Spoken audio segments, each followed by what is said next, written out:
Technical analysis में charts का उपयोग करके प्राइस और वॉल्यूम की पास्ट परफॉर्मेंस का एनालिसिस किया जाता है और उसके सहारे उस शेयर की सप्लाई और डिमांड को समझकर उस स्टॉक की फ्यूचर प्राइस का प्रेडिक्शन किया जाता है। टेक्निकल एनालिसिस का उपयोग शॉर्ट टर्म में शेयर प्राइस का प्रेडिक्शन करने के लिए किया जाता है। चलो तो टेक्निकल एनालिसिस क्या होता है इसे हम एक एग्जाम्पल की मदद से समझते हैं।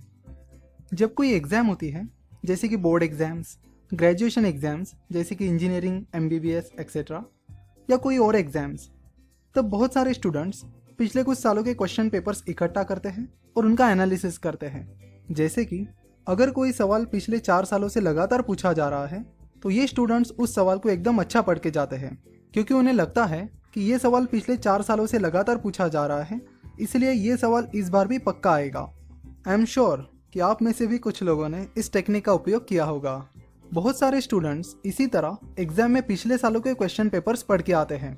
कभी कभी वो क्वेश्चंस रिपीट होते हैं जिसकी वजह से वे आसानी से पास हो जाते हैं, लेकिन कभी कभी वो क्वेश्चंस रिपीट नहीं होते हैं और ऐसे क्वेश्चंस एग्जाम में आते हैं जो पहले कभी भी एग्जाम में नहीं आए थे। फिर ऐसे टाइम वे अच्छे स्कोर नहीं ला पाते हैं और कभी कभी फेल भी हो जाते हैं। ये जो टेक्निक है जिसमें स्टूडेंट्स पास्ट क्वेश्चन पेपर्स का एनालिसिस करते हैं और एग्जाम में आने वाले क्वेश्चंस का प्रेडिक्शन यानी अंदाज लगाते हैं, यही तो टेक्निकल एनालिसिस का बेस है।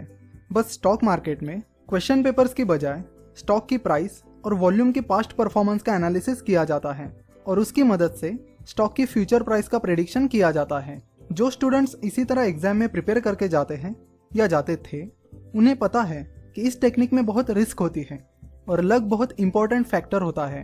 टेक्निकल एनालिसिस में भी यही चीज़ अप्लाई होती है। टेक्निकल एनालिसिस ये अज्यूम करता है कि हिस्ट्री खुद को रिपीट करती है, यानी जो घटनाक्रम घट चुका है वो दोबारा घटता है, और यही टेक्निकल एनालिसिस का सबसे बड़ा लिमिटेशन है।